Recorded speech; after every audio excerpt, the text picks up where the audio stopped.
Hello, and welcome to another edition of Brussels Sprouts. I'm Andrea Kendall-Taylor. And I'm Jim Townsend. And we're so glad you can join us. Today, we're happy to be joined by a very special guest, Fiona Hill, for a discussion on all things Russia and what we should expect from Moscow this coming year. We're now approaching the second anniversary of Russia's full-scale invasion of Ukraine, and so we'll examine the Kremlin's views of where the war stands and its prospects for success going forward. We'll talk about what's happening inside Russia, including dynamics in the run-up to Russia's own presidential elections in March. And we'll look more broadly, including Russia's views of the instability in the Middle East and the strengthening of its relationship with other like-minded partners in Iran and North Korea and China. And because Moscow sees 2024 as such a pivotal year, we know Moscow will not only be looking to increase pressure on the front lines in Ukraine, but also against Western societies, first and foremost, the United States ahead of our critical elections this November. So we've got no shortage of issues to discuss, so let's get to it. Fiona, it's really great to have you with us. Oh, thanks so much, Andrea and Jim. It's great to be with you. A quick introduction. Fiona is Senior Fellow in the Center on the United States and Europe with the Foreign Policy Program at the Brookings Institution. She also holds the position of Chancellor at Durham University in the United Kingdom and was recently elected to the Harvard University Board of Overseers. All right, so debating, I think first and foremost, I want to start with what's going on in Ukraine. And I think it's really hard to miss Putin's optimism and confidence heading into 2024. So just want to get your sense of what's behind the confidence that we're seeing from Putin and your sense of how Putin is seeing what's happening in Ukraine and really, I think, on the kind of global stage more broadly. Well, it's really very much determined, as I'm sure both of you would agree, by what's happening on the actual military battlefield. You know, if we've been talking about this, which we have done, of course, over the course of these last 2 years, you know, that initial year was quite a shock to the Russian system. First of all, Ukraine didn't capitulate. It wasn't overrun. None of the things that Putin intended with his special military operation came to pass. And then over, you know, the course of 2022, a lot of the land and territory that Russia initially grabbed got rolled back by the Ukrainians. But of course, you know, over the next year, 2023, it's kind of become a stalemate. Now, actually, a stalemate can also be thought of in some, you know, different ways, of course. I mean, but for Putin, that's a good thing, the stalemate. I mean, could argue that for Ukraine, it could be too, if Ukraine can actually maintain a very strong defensive posture. But what Putin is betting on is that Ukraine cannot, for a number of reasons. First of all, you know, Russia has had colossal losses of manpower and also equipment. And, you know, that again would have seemed like a massive setback a year or so ago. But Russia has somehow managed to stem its manpower problems, obviously in some creative and pretty unpleasantly creative ways, emptying out the prison system, relying very heavily on non-ethnic Russians. And, you know, we can talk about that later because that's having some knock-on effects on the domestic front. But the problems that it had in equipment have been resolved by forging much closer relationships. And again, this is going to play out as we talk through this today with countries like Iran for the production of drones and, you know, some other technical equipment, and also with North Korea for ammunition and shells. And Ukraine, on its part, actually hasn't been able to benefit quite so much from the military support that it had in the initial year from partners in the West, in Europe, in the United States, Japan, South Korea, you know, for example, for all a variety of different reasons. A large part of that reason that we've ourselves realized that our own stockpiles and our own pipeline of production is not at all adequate for the kind of war that's being fought in Ukraine. All of us in Europe, the United States and elsewhere were thinking that we'd be dealing with the kinds of wars that we've had, you know, more recent in the Middle East, insurgencies, you know, kind of limited interventions. Not that we'd be fighting, you know, the good old conventional wars with loads of ammunition and shells, and something that looks like a mixture of World War I with trench warfare and those kind of artillery exchanges, and the 21st century war, you know, with drones. Now, interesting, I mean, Russia hadn't really thought about the 21st century warfare aspect of this. It hadn't produced drones prior to this, but now it is. And, you know, it's not just relying on on Iran as it had been before. So Russia has actually, adapted to all of this. It's set up a wartime economy. Obviously, Ukraine, has no choice but to do that. But Ukraine doesn't have the same manpower reserves as Russia does. We're seeing Ukraine battling now with conscription, how to maintain manpower. Russia's just got a much larger population, to draw upon. So Putin is looking at a lot of this right now and thinking he's actually in a better position on the battlefield, notwithstanding, all of the problems. And that in a war of attrition or stalemate, where, both sides are dug in, it doesn't look actually like Ukraine can launch an offensive, or Russia can either. But if it's all about now just holding the lines and defending them, well, Russia might actually be over the longer term in a better position. That's why Putin has this optimism. It's also then a question of support for Ukraine from Europe and elsewhere. The military support is going to take a while, as we've all discussed, and you discuss constantly on this podcast, to build up the military capacity inside Ukraine itself, as well as in its defense partners. The UK has signed a defense agreement with Ukraine, but we all know that the United Kingdom is in pretty sorry situation with its own defense capacity. That's the same for many other European countries. There are constraints on South Korea, for example, which actually does have a very robust military industrial complex for supplying Ukraine, constitutional and other political constraints. And Russia's now attacking Ukraine's own capacity and its military industrial complex. It's switched from attacking its energy infrastructure to more of its military industrial infrastructure. So if you look at it from that way, I think Putin thinks that he's in a much better position than he was before, and he's optimistic that Russia can prevail over Ukraine in that regard. And then, of course, there's all of the debacle here in the United States in Congress, in which it looks, increasingly unlikely rather than likely, as the political campaign in the United States moves into gear in 2024, that the United States will fall down in continuing its financial and military support to Ukraine. And then Russia then assesses that other countries are not going to be able to step up to fill that void. So Putin's now pressing his perspective optimistically. But I think, as we talk about this more, on the other fronts, outside of the physical battlefront, there's quite a lot of reason to think that Russia isn't in the great position that it might be. Yeah, no, I agree. Might seem to be. Yeah, the thing that I worry so much about, I think you laid it out perfectly, and it's of course it's true that the front lines haven't changed very significantly in the past many months. But I think we also know that it's really a race by both sides to rebuild their offensive capacity. And so if the Western funding doesn't come through, if Russia gains some sort of advantage in that sense, I think as you've laid out, then they do have the possibility of at least making some more gains. And I think the headlines today, that they've retaken parts of Avdiivka. So they are at least starting to, the momentum has shifted, and Ukraine is retaking more territory than Ukraine is able to regain itself. And so, this is a very basic question, but what is it that you think Putin wants at this phase of the conflict? Because I think it's an important point to highlight, because even though we talk about stalemate, I think you would make the point, but I'll turn it over to you, which is that Putin's goals haven't changed. And I wonder, what your sense is of what he's playing for at this point in time. Yeah, look, and I think it's important, Andrea, that you're talking about at this point in time, right? Because there's a lot of debate about, can he still have his maximalist goals?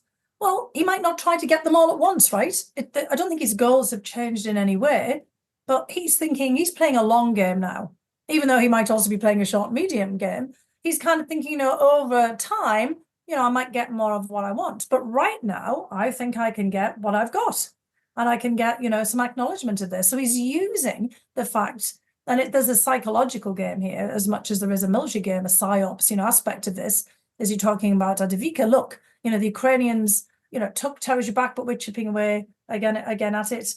If Ukraine doesn't settle now and lock in what it has, and this is the point that General Milley was making, last year before the Ukrainian military offensive, it's going to get a lot worse for Ukraine. Putin's in that classic mafia play. I'm going to keep on beating you up. And it's just going to get a lot worse. Why don't you just stop now? And that's my concession. So that's what Putin is offering. Putin is basically saying, I'll stop beating you up. I'll stop shelling you, I'll stop doing this, you just acknowledge what I've got right now. Yeah. And that doesn't mean that that's where he's going to stop, because all of his other signals, suggest that there's still more, to be got later by different means. Maybe by, accusing the Ukrainians later on of rupturing a ceasefire. I mean, we saw that in the Minsk agreements over and over and over again, or by political means, pressure, just keep on eroding, support for Ukraine. So the challenge for Ukraine right now is to present a pretty robust defensive posture. Ukraine's symbol is the trident. There's three elements to that. It's trying to keep the battlefield, where it is and stop, the Russians from moving further. It's getting defense agreements that actually look meaningful with like the United Kingdom, with other countries, and more, support. And it's getting diplomatic support for Ukraine's basic position that it's the wronged party, not that it's the party that just has to placate Russia and give things up to Russia. Because, Putin's just basically saying this can all stop if you do what I say right now. But how critical, I mean, I agree, but how critical do you think he sees 2024? Because I think if you think about it, right, so there's obviously what's happening in the US Congress. There'll be the outcome of the US presidential election, which seems like it would have a fairly significant impact on future US support for Ukraine. And, slowly but surely, very late, Western economies are starting to increase defense industrial output. The EU is making announcements about increasing production of ammunition. So if we can get through 2024 in an okay position and Ukraine can hold those lines, it is plausible that then they will have the ability, if everything goes right in the West in this year, to train and re-equip and form new units that then could potentially apply more pressure on Russia in 2025. So I would think from Putin's perspective, 2024 is quite critical. So how do you think his own election, the US election, how are these things factoring into how he'll approach this coming year?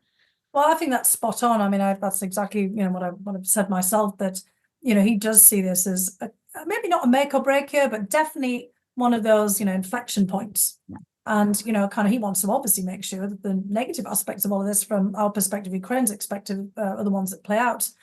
Using the threat of Trump, even if Trump doesn't get elected, or, kind of something, kind of happens here in 2024, is super useful, because we're all talking about it. Putin doesn't have to. We're talking about the fact that Trump would pull out of NATO, or likely pull out of NATO, even though, of course, there are now there's a bill that's gone through Congress that would make it impossible or very difficult for Trump to do so. But the fact that Trump would start talking about how NATO's meaningless, or he wouldn't, kind of allow the United States to defend a NATO member, devaluing Article 5, et cetera, et cetera. I mean, all the things that Trump has said in the past, that plays out very effectively. The fact that Trump doesn't think very much of Ukraine, and in fact, there's a bright and very straight line from his first impeachment trial to the war in Ukraine, in which, Trump made it very clear to Putin that Ukraine was his for grabs.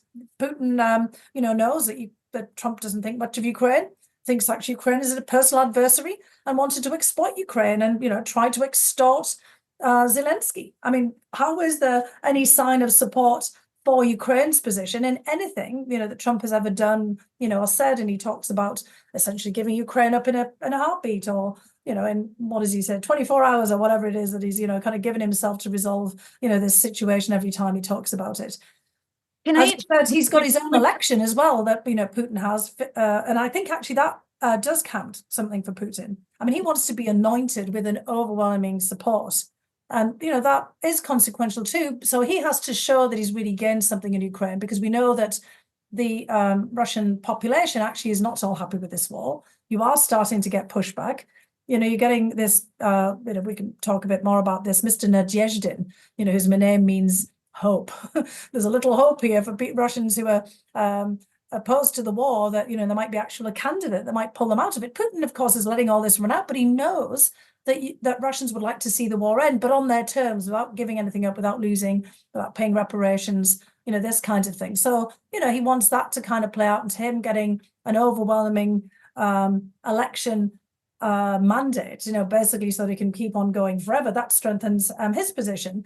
And then he's hoping that beyond the United States, in places like France, as we start to move towards the end of Macron's term, that Marine Le Pen looks more like she's going to be the next French president, or in Germany, Alternative for Deutschland or some of the other more reactionary anti-establishment parties really get a grip in local elections that are coming up. We've got elections in Germany, towards the end of this year in Brandenburg, Saxony, and Thuringia, which are already looking like, they might shift in the direction of parties that are much more amenable to doing a deal with Russia at Ukraine's expense. So it's that kind of thing that Putin is, as you said, hoping will play out, that Ukraine will not get traction on the defense perspective. And that also, kind of Russia's saber rattling and fear mongering will also work, the psychological operations. I was quite startled to see so many articles in the press, right now about Europeans talking about the risks of a war with Russia. There's been a huge uptick. Yeah, it's really. Where's that coming from? That's coming from Russia and Russian propaganda, filtering in through all of these other parties that, the Baltic states are next, or this country's next, or he might set off a nuclear weapon here, or he might set off a nuclear weapon there. That's all part of Putin's plan, to really rattle everybody and to make Ukraine, towards the negotiating table on his terms. Jim's going to be so upset with me, but I'm going to sneak in one more question. I knew it. This is to go back. I'm ready. I'm not hurt. I'm ready. I was just signaling just to, put the flag in. So that's okay. On my toes. I wanted to go back to the Trump's potential policies towards Ukraine and Russia more broadly under Trump, because it's obviously a question that I'm sure you get all the time, but all of us working in the transatlantic community, from our European interlocutors, our colleagues who are curious and quite anxious about what that world could look like. And it's really, on the one hand, it seems like a simple answer in terms of well, if you take Trump at face value, he has a track record on these issues and you can see quite clearly what his views have been. But sometimes I wonder, some people will make the case, well, maybe it depends on who's around him. And if someone can marshal an effective argument or present it in a way that elicits a different response, that maybe something could be different. Is that just wishful thinking? But what is your view? I think you've, presumably been the closest to Trump working on Russia and Ukraine related issues. What do you think a Trump second presidency would mean? It's not about him, not about other people. People are fantasizing if they think that, somebody else is going to sway him. It's about how he reads the situation. Yeah. If he thinks he could be humiliated in some way by anything that Putin's doing, he might react. So Putin himself knows that. That's why I say there's the idea of Trump might be actually more effective than the actual reality of Trump. Putin didn't get a lot of the things that he wanted from Trump because Trump didn't always want to be, shown up. Trump's not doing anything for Putin. What he wants is the reflected glory of being, kind of in the company or liked by a strong man like Putin. Look at the way he talks about Xi or even Kim Jong-un and, there's, in the past, or Erdogan or Orban. He wants to be the big, strong guy. He wants big, strong guys to, basically be his friend, and kind of looking up to him. But if Putin says anything in the slightest bit derogatory, that could set him off. Or if he looks like he's being humiliated in some way, people talk about US weakness, that reflects on him, right? So there is that element, but it's really about how he reads the situation at a particular time. If Ukraine looked like a winner early on and Trump was there, he might support the winner, sort of. But he wouldn't want to give them anything. But he might not be, quite as negative. Or, if he thought that, basically Putin looked like a loser. But, right now Putin doesn't look like a loser. He wants to be, in a way, Putin, with no checks and balances, the czar, the king, the person who's kind of recognized as the top of the heap with the vertical of power. And, he would just like to be that person. It's, that image, the iconic image. Everybody knows who Vladimir Putin is. Even if they don't know his name, they'll say, oh, yeah, the Russian leader. Everybody knows who Trump is. And Trump wants everyone to know who he is. It's that kind of aura, kind of about Putin that Trump wants to be reflected. He doesn't want to be humiliated in front of Putin. He doesn't, kind of want to have to ask Putin for anything. He wants to be basically sitting down with Putin as an equal, deciding big things. Yeah. The whole thing that there was a feature of the previous administrations. Trump wanted to sit down with Putin and do a 1980s style huge nuclear agreement. I used to kind of joke to myself that he'd like, for start it to be the super Trump arms reduction treaty.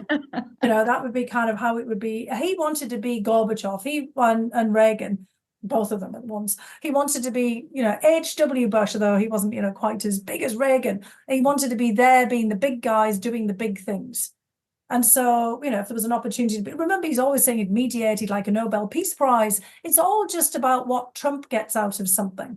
So, the idea that somebody else is going to be, they could maybe nudge him in a certain direction, but ultimately it'll all come down to what he thinks is in it for him personally.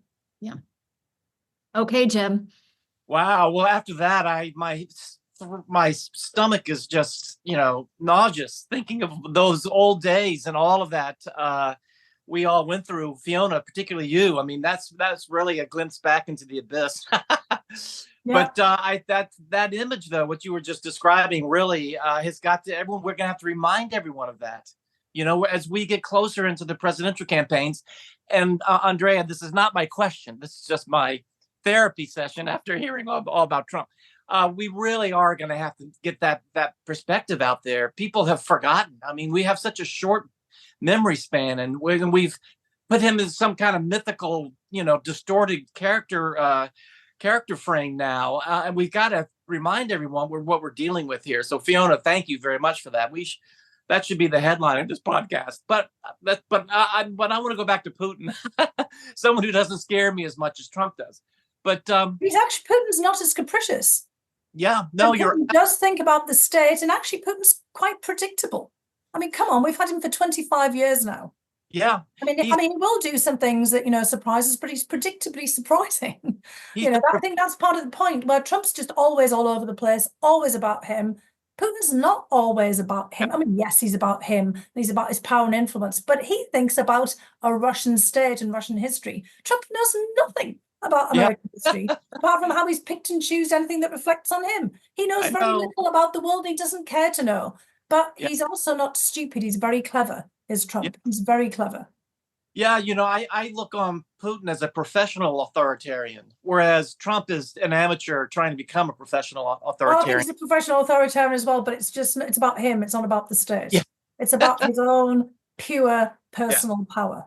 It's not about his profession. And it's not about the people around him. He doesn't have a Patrushev or a Lavrov or the state apparatus. He hates the state. Yes, Putin loves the state. 60% of people in Russia, maybe more now, right, since the war, work for the state.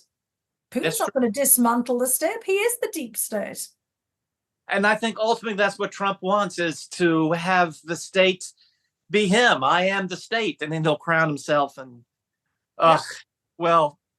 thank you for all of that. And by the way, thank you for the great work that you did trying to put him in a box. So just on behalf of all the listeners, and really look on you as a real hero in all this. So, but let's go back to Putin just for a second and talk about what he's doing outside the theater of Ukraine and the fighting. They have really launched this very interesting diplomatic offensive around the world, trying to put together his own allies, trying to put together coalitions, trying to really lead an effort with China to show that there's another way. And this is our way, and it's better than what and it's been interesting watching Shoigu and Lavrov and all kinds of emissaries going into all parts of the world trying to pull this together. What do you think about all of that, and how successful the Russians will actually be knocking on the door in the so-called global South, knocking on the door and saying, we're from Moscow and we're here to help? Well, it's basically like a global version of the Bolshevik Revolution, right? But I mean, the Bolsheviks said they were the majority. Putin's saying we're the global majority. They actually weren't, they were the minority. But in any case, it's that whole idea that if you get this sort of sense of momentum, you can take over. And the Bolsheviks were railing against the ancien regime, and that's what Putin's doing, even though he is the ancien regime, the old regime. I mean, he is basically saying, end of Pax Americana. Everything for him now has become a proxy against the United States. Everyone says that Ukraine is a proxy war between the United States and Russia, but I think actually Putin's trying to turn Ukraine, and I don't think he's succeeded, honestly, Gaza, Israel, anywhere that he can, into a proxy in which he's pulling, the rest of the world as he can, the global majority, to topple the United States from its position. I'm on, some bizarre, various WhatsApp threads and things like this now, watching people want to have the United States kicked off the UN for what's happening in Gaza and Israel. Putin has very successfully diverted all attention away from the atrocities that Russia has committed in places like Chechnya back in the 1990s, in Ukraine, in Syria with Assad, leveling Aleppo and, helping Assad, wipe out, Syria and the Syria opposition, and said, look at what's happening over here. And all the whataboutism. Now, obviously it's actually kind of an easy door to push open. The United States should never have invaded Iraq in 2003. That's the original sin. And the rest of the world feels like, well, the United States went marauding in Iraq. It did this and that and the other, killed hundreds of thousands of people. No one was ever held accountable. And now the United States is asking us to hold Russia accountable. And, we've kind of had enough of all of this. The rest of the world, doesn't want to be in a block, and make choices between the US and China, doesn't want a new Cold War. Everywhere you go, outside of the so-called collective West, you find a desire for a world without a hegemon, not a non-aligned movement, but a kind of more transactional. We've had our colleagues at the Centre for European Reform and European and Council of Foreign Relations, I think so rather, call it an a la carte world, where people want to have kind of an international system, but they want to kind of, take what they want from it. And, it's very easy to blame the United States, make sure the United States still takes responsibility for everything, but then, kind of want to go and, do your own thing. So Putin and China and Xi and everyone is saying, Pax Americana is gone. This is our opportunity to get rid of it. There's nothing else in its place. But, this is our sort of time to topple the hegemon, reclaim multipolarity. He's been talking about this for years, but he sees a real opportunity in doing this. So he's trying to make common cause with, basically all of those who are excoriating Israel for what it's done in Gaza. He's trying to make, common cause with China and North Korea and, everybody else he can in the Asia Pacific or in Latin America with Venezuela and Mexico, and everyone wants to push back against the United States there with African countries, South Africa, for example. And he has this benefit, which, from a European or other perspective is pretty bizarre, of the fact the rest of the world not thinking that Russia was ever an empire. Yeah. Because Russia never had overseas colonies. Most of the rest of the world thinks that, what's happening in Ukraine is just yet another European territorial dispute that's trying to pull the rest of the world in. Russia's territory is expanded and contracted. This is just, Russia having a beef with a former, province. This isn't, a colony. How can Ukraine be a colony? First of all, they're white people. They weren't overseas, for example. Colonizers, really go into, the world of black and brown people. It's been racialized, and Putin's playing that to the hill too. It's just so absurd in many respects, because of course, Russia has colonized non-ethnic Russians, Siberian people, Azerbaijan, Armenia, Georgia, Central Asia, taken territory from China and, moved into, kind of areas where, there's a very distinct non-Russian, identity, and where people would fall into the same categories as this is being framed, globally. But Putin's able to play that because during the Cold War, Russia was the basically champion of the non-aligned movement, the national liberation movements, the champion of South Africa against apartheid, and many of the movements in Angola, Mozambique, etc., against white colonizers and settlers. And Russia also benefits, and this is a slightly weird one, but I've been trying to mention this as often as I can, from the fact that they have Pushkin as the national poet and bard, because Pushkin's African ancestry was played to the hilt during the Cold War, and Russia's saying, what other European country would have a black man, as their national treasure, as their national poet, their national writer, their national bard. Right. And this is something that we kind of obviously don't even pay attention to, but Russia is playing all of this and presenting itself, I don't know really honestly how successfully, but as the champion of the global south. Now, do all countries take Russia seriously in this? Probably not, but they also find this beneficial because, Russia is kind of leading the charge against the United States and pointing out the United States' hypocrisy and hubris, even though Russia is guilty of the above. And I think the most telling example here is how Russia's relationship with Israel has just changed dramatically, not just on October 7th, but before that, as Russia drew closer to Iran and more dependent on Iran. And then Russia's also now trying to play up, its ties to the Arab world and Hamas and the Palestinians, etc., also to offset the drawing closer to Iran, with countries like Saudi Arabia and others in the Gulf. it's got really complex. I mean, basically, Russia is now a fly in every ointment, and Russia is an element, in every challenge for the United States, in obviously Europe and Ukraine, in the Middle East, in the Asia Pacific, and also in Africa and Latin America. So Yeah, I think this to the hilt. Yeah, I think his response to the Hamas attack has been just to me, really telling. I mean, as you just said, they have had this historically important relationship with Israel. They've long prided themselves on being the balancer in the region, the country who can talk to everyone. And they've basically just jettisoned that role and downgraded relations with Israel. And to me, it just really speaks volumes to what you were saying, is like that this is the opportune time for Putin to just really lean in and break this US-led international system. I think the way and as you said, they've had these goals for a very long time. But to me, with the invasion of Ukraine, it feels like Putin's point of no return. Like he just seems like even more hardened in his resolve. He has fewer options to pursue now.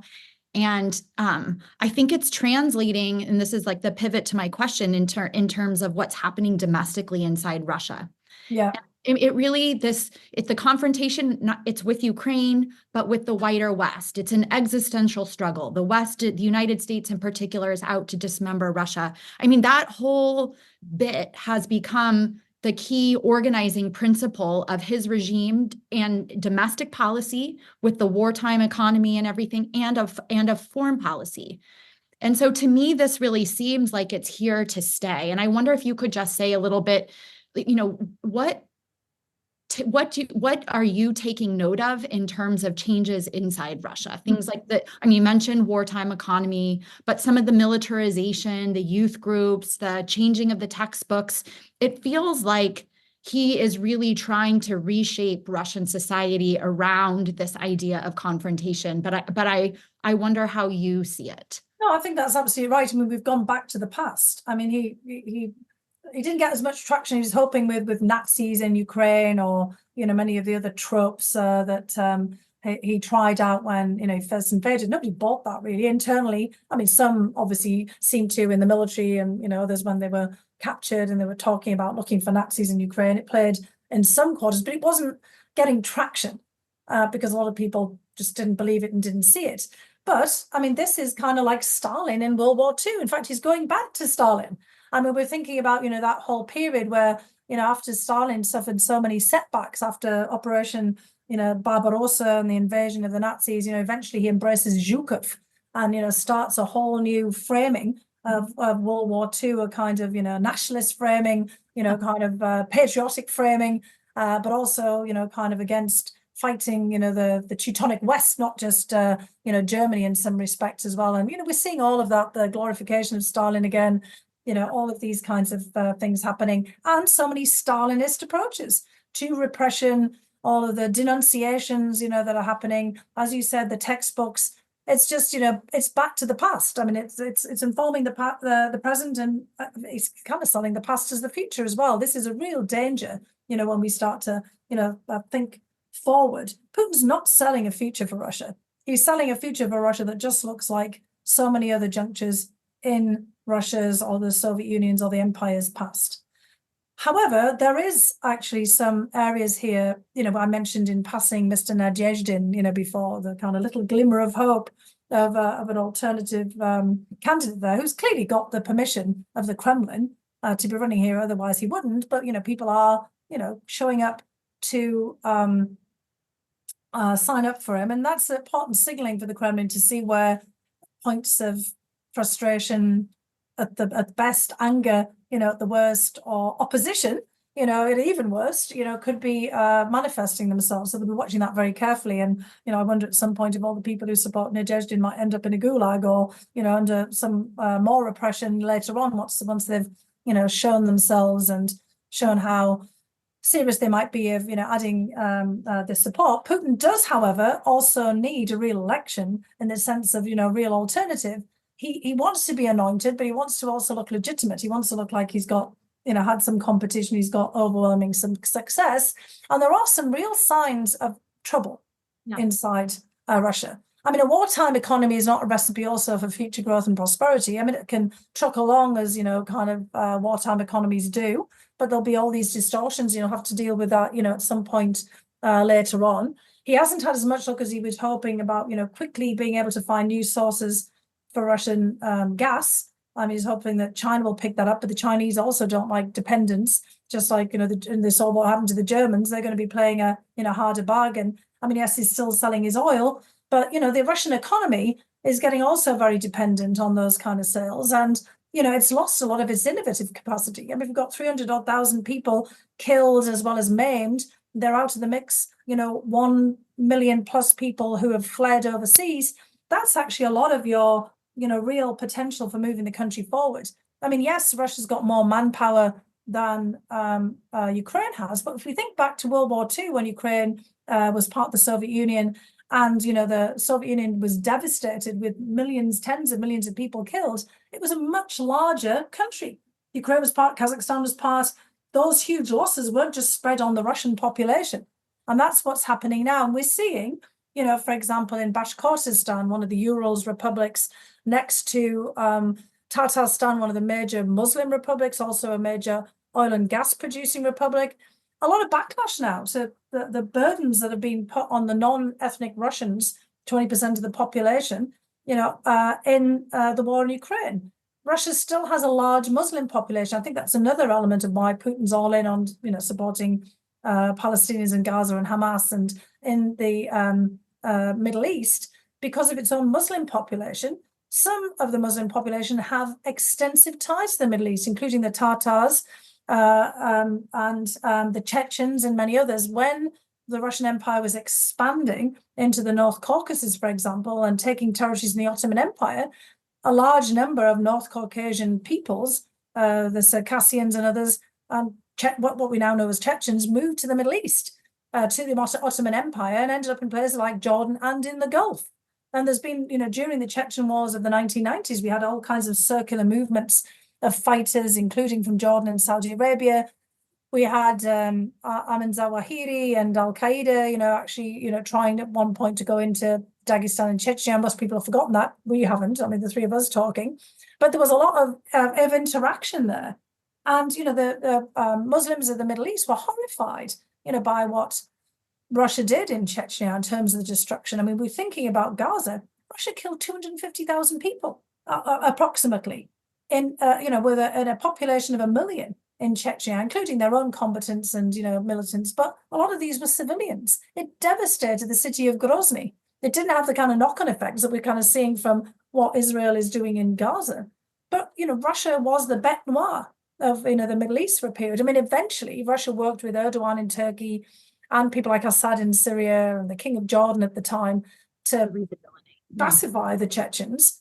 But, kind of that was a real rift with Russia at that point. And, most people in the Middle East haven't also forgotten that Putin helped slaughter Muslims and others in Syria. So again, Putin has to be somewhat careful here. And we also saw in Dagestan, back, not long after the Hamas attacks against Israel at the end of October, what looked like the beginnings of a massive pogrom, the kind of thing that we've seen before in Russia, an anti-Jewish pogrom, when you had a mob storming the airport in Makhachkala, the capital of Dagestan, wanting to take passengers off a plane that had just landed from Tel Aviv. And the North Caucasus is the home of one of the oldest, most ancient Jewish populations in the world, not just in Russia itself. People who settled there, mountain Jews in the region, going back into antiquity. And so, this is very problematic. And Russia's had these bloodlettings, these awful pogroms. They gave us the word pogrom, frankly, at many different junctures in its imperial and, even more recent history. And so there's a good deal of concern on Putin's part that, what's happening here could have a backlash. And so, though he plays around in Gaza and Israel, there is a domestic imperative for this as well. But the war is having stresses and strains. And also, the war is militarizing more of society. Think about what happened after the war in Afghanistan. These Afghan vets come back, and they were a real source of instability. You've got guns, kind of around all over the place. Unlike the United States, Russia always wants to make sure that the state has a monopoly on violence, that Which it is has more less and guns than less. everybody else. But Yeah. now it's a question, do they? Right? And they now allow the regions to raise their own private military companies. Yeah. They've given heavy weapons to the Rosgvardia. I mean, it really is. I think that is really a significant. Empowering the Cossacks again. I Yeah. mean, this is, what we saw in the Russian Civil War. So, look, we saw with Prigozhin and, his insurgency in March on Moscow. It's pretty dangerous for Yeah. the Russian state to have weapons in the hands of others. It's not that we think that there'll be a military coup, but what about all of these other people running around with chaotic? I mean, I do chaos, think one of the things right? is, as Putin's trying to unwind the political system, I think it's unwinding his monopoly on the use of force and potentially Exactly. could unwind his own regime. And to me, it very much does raise the prospect that you get a much more It violent really and does. chaotic. Yeah, because we look at the Balkans in the 1990s, it's the kind of phenomenon that we saw. Again, Russia in the 1980s and in the 1990s, when you had the withdrawal, from of Afghanistan, we had all of these, disaffected Afghan vets, but you also had weapons. And the war in Chechnya had weapons all over the place. Basically there was people trading in weapons. The Chechens got most of their weapons from the Russians. Yep. And then we've seen, similar sort of things happening in Ukraine. You've also got rifts in Chechnya as well. Not everyone supports the state under Ramzan Kadyrov. You've got Chechens who fought on the side of Ukraine. You could have an upsurge in violence in places like Chechnya, Ingushetia, Dagestan. I mean, we see the signs of it. And more problems in Bashkortostan and Tatarstan, where people, resent the fact that they had their autonomy rolled back. And at one point in the 90s, they had all these deals with Moscow that they wouldn't get sent into military operations. So, Russia's Muslim population, might have seemed to be co-opted in the years after the end of the Chechen wars. But, I wouldn't hold that out for the longer term. No, I mean, even in the work that Erica Franz and I had done on leadership positions, so most likely these longtime leaders die in office, but if they don't, then the next most likely way is through these bottom-up ways. Yes, exactly. Even though the prospects of a protester look so unlikely at this moment in time, they're very difficult to anticipate. But the Civil War is also that bottom-up kind of, you could begin to see unrest in the regions and other things. And I do very much share the view that kind of the longer that this goes on, the greater the risk of something more chaotic. Yeah, I mean, you think about back to the Soviet period, excuse me, Alexander Lebed, the famous, general, tells the story about Novocherkassk when he was a kid, one of those, remote Russian regions where there were a series of protests and the soldiers of the military shot on the protesters. And, there were many protests across the Soviet Union that were violently repressed. And, we also know through Russian history that sometimes those violent repressions of those protests lead to revolution. This was the classic case of Father Gapon, the kind of leader of protest, ostensibly actually in support of the Tsars. And the 1900s, soldiers shot on the protesters. And then you got, the kind of one of the factors that leads to, the 1905, revolution. Same things, that kind of happened in 1917 in the run-up to the election, people firing on protesters. Russia is always on the verge of having something, as you said, more chaotic that gets set off. Alexei Navalny was poisoned with Novichok because he was out in the Urals and Siberia helping to kind of consolidate protests. Yeah, building the infrastructure. When they're not consolidated, when they're disunited, but if you get too many, protests, you've had protests in Siberia, a lot of the support for Nadezhdin's coming in Siberia and the Urals. If you get a lot of these happening all at once, as you did it, towards the end of the Soviet Union, you might get some kind of momentum there. And then people start wondering if Putin's really still in charge, as he was before. This has just been tremendous. And Andrea, my patience today is a very good patience because this is so fascinating. I'm just sitting here drinking it up.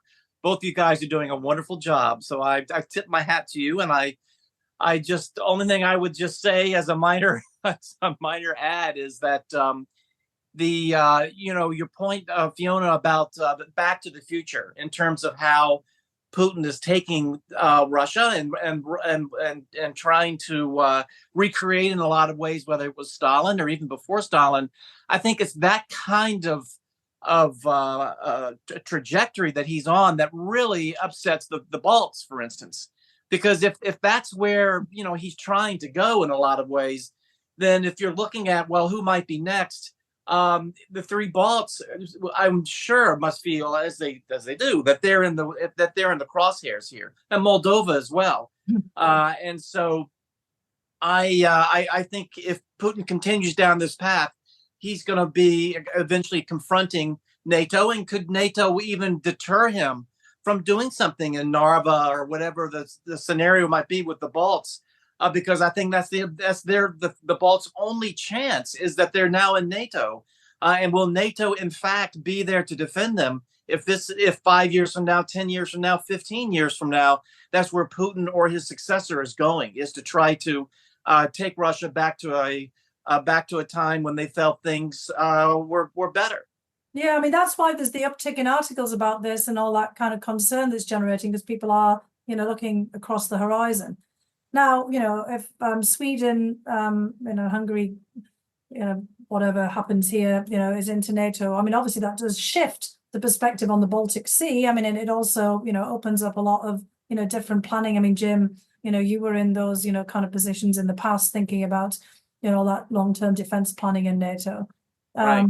These bilateral security arrangements in Ukraine become very important, trying to make sure that there's no gray zones, left in Europe when it comes to security. That everyone's like Finland was before NATO. And people keep on talking about Finland and NATO. Finland was always ready to defend itself. But the reason that Finland wanted to join was because Russia became unpredictable. Yeah. In the sense of, lying about troop movements and then invading, and, also then being willing to go rogue on nuclear weapons. I mean, I said earlier, maybe I seemed like contradicting myself, that Putin has become, kind of, or is, predictably unpredictable. I mean, he's still predictable. And that's kind of, why, one can look at that trajectory and say, well, if he follows down this path, as like you said, and people like Patrushev and others are on the same page, and, say the successes from that, security apparatus. I mean, this is kind of, what we look like. We've gone back to that kind of past of confrontation. There's another wrinkle to this where actually I think could be problematic in a different way, right? It's just possible, because you think about the sweep of Russian history, and all kinds of things have happened in Russia. You've had more reactionary governments following on, from reactionary governments, or you've had a complete flip. I mean, we've had that many times, right? And, we could start reiterating, all of these, and there's no need, but Putin still has a very technocratic government around him. We talked before about how Trump wants to get rid of the state. But Putin has a very good state apparatus in many respects. He's got a crack head of the central bank. He's got all kinds of serious professional people in the presidential administration. It's not just all, kind of hardliners. He's got people who know how to run a country. He's got a technocratic, very capable and efficient prime minister in the form of Mr. Mishustin. Right. It's not impossible to think that Russia suddenly ends up with a technocratic government because something happens to Putin. And that, and then that's the way they decide to go. I mean, Khrushchev, it was the way more chaotic, that they decided to go in the 1950s. It wasn't, where it could have gone. For example, Gorbachev, was kind of the way, that things went in the 1980s, for example. We had Yeltsin and, attempts at reform. What if we get that, kind of technocratic government? Then all the exiles, I mean, I don't know what happens to Navalny in this context, but, because he's still a real contender there. But all those exiles, who are there, out there in Berlin and London and here and elsewhere, have been talking about reforming the Russian system. And suddenly it looks like the 1990s again. You get all these people coming back, and they're going to try to make it more of a parliamentary, kind of democracy, or maybe, balance things out. But they won't want to then also, have reparations, and they won't want to, kind of resolve what's been going on in Ukraine. Accountability for war crimes. They'll need support for Yeah. a new Russia, and we'll be all in the, look what happened in the 1990s. You didn't support, you didn't step up. Yeah. So then what happens? That's also a question, right? Do we give, we just decide that, kind of the new independent Russia with a technocratic government should just be forgiven, all sins of the past? Yeah. Kind of Europe is left carrying the, the baby of, the shattered, European security, the broken Ukraine, and then also being said, well, the first time around you didn't do a Marshall Plan for Russia. Yeah. Now you need to kind of move forward and do what you didn't do before, a new agreement, a new security pact with Russia, support for Russia, reversing sanctions, reversing all of this. That could be a real dilemma, and it's not impossible, right? Yeah. And I It will just be, kind and of, I just want to put it definitely- out there that we should be thinking about it. Sure, Yeah. there'll definitely be parts of Europe and, that want to be able to, test the new government and, hang out a couple of fig leaves and see. But I do think the most kind of promising or most effective way to deal with that is if we in the West, the United States and Europe can agree, like what are our conditions for a better relationship with Russia? And they really shouldn't be all that different depending on who the leader is. And so if we're clear about what we need in order to see relations restored, I think it can help maintain some of the cohesion or, I don't know, differing impulses across different parts of Europe that might want to explore what this new government is versus the other parts, the Eastern Europeans who say, you cut off the head of the snake, it just grows back. It will be challenging, but it's something that we can easily prepare for and begin understanding what our conditions are for a better relationship with Russia. And what's interesting about that? That's actually, obviously, as you were speaking, and I'm thinking about the podcast as Brussels sprouts, and we're thinking about, the Europeans. That's what they should be doing with the United States, right? No matter what happens, yes, it should. Europe should be thinking about its own security, its own resilience. Because, even if Trump doesn't get back in, you can't keep expecting the United States to literally carry the can and the responsibility for everything. Yeah. I mean, this was a point that has gone through administrations going back, to the 60s in the United States, just saying, come on, guys, the United States cannot just keep sending in the cavalry out in 1918 and, and the 1940s and, bailing, Europe out.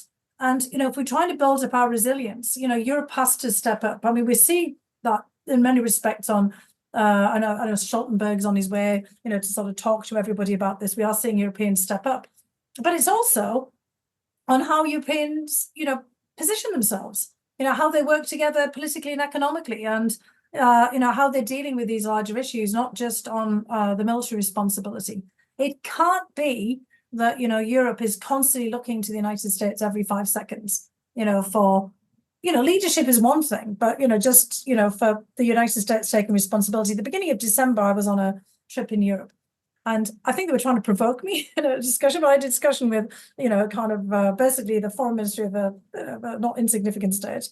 And when I was talking about this kind of thing of Europeans themselves included stepping up, didn't necessarily mean, for every country, particularly if they were neutral and in a military sense, militarily, but diplomatically and economically and politically, and we're trying to change things. He said, well, why? The United States has taken responsibility for all of this. It's on the US. And I was like, come on.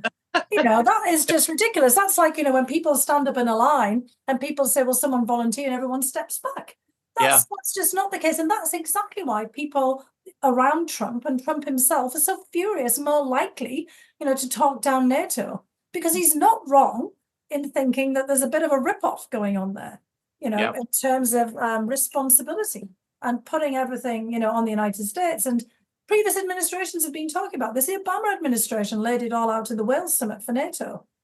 Yeah, and Gates this is something that we absolutely have to address. So Europeans should be thinking, like, we have to think about Russia, no matter what happens in 2024 in the United States. Shouldn't they really be thinking about the Brussels sprouting up, becoming something more meaningful and actually being more resilient and more capable of taking care of European security? And, we've been saying that to visiting European leadership. But as you know, they've been flooding into town, and that's really been what we've been saying to them. And there's an acknowledgement of that, but then there's a tendency to throw their hands up and go, yeah, but how can we do it? We just, there seems to be this feeling that it's too big a job. And so there's a leadership issue, I think, in Europe, where if there was some stronger leadership that could bring everyone together as a continent and then head in a direction that you're laying out, I think that's what's missing. I think you do it in chunks, though, Jim. And in a way, what Ukraine's trying to do now is a way forward, right? People like Neil Melvin at RUSI have been talking about minilateralism, right? Yeah. And I mean, that sounds kind of cute and, whatever else. But what he's meaning is divide it up into regional chunks So you've got the JEF, the Joint Expeditionary Force, up in the northern part of Europe, Right. where the Scandinavian, countries, kind of work closely together. You could include the UK in all of that. Obviously, well, the UK is part of this, but, the Baltic states and Ukraine could be, part of those kinds of systems. We actually always have had a sort of sub-regional approach within, NATO. So we thought, think about, okay, the Baltics, as you said now, let's focus on that. The Black Sea, we have to do something in the Black Sea, though, we're somewhat stymied with, some of the thinking about, this from some of the other states around the periphery there, and, how easily they're influenced by Russia or scared off by Russia. We used to have the Weimar and the Visegrad and all these other kind of groupings. Let's try to kind of do it in that regard, in that fashion rather, thinking about this as different chunks or kind of regional approaches, and then try to put this together. And of course, that's what Ukraine is trying to do now with its bilateral defensive agreements.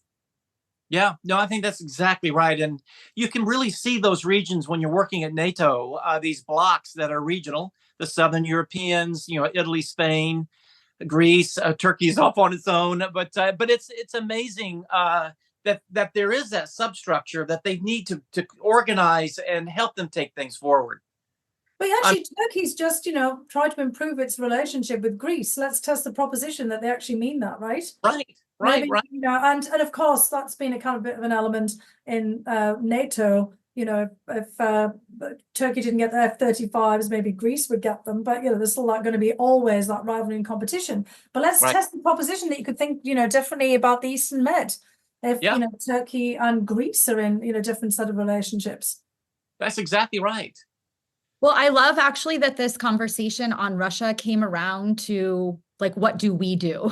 And it kind of starts with us and our resilience and the leadership and the ownership of all of the problems. So I think it's actually like quite the perfect end to the conversation where we started. And so I appreciate it that it went in this direction. We've kept you longer than we had promised, Fiona, and we appreciate you being so generous with your time, and definitely very thankful that you joined us for this conversation. So thank you very much. Yeah, well, thank you. Thank you for listening to another episode of Brussels Sprouts, brought to you by the Transatlantic Security Team at the Center for a New American Security. You can find all of our previous episodes wherever you get your podcasts. And please remember to rate and review Brussels Sprouts so that new listeners are able to find the show.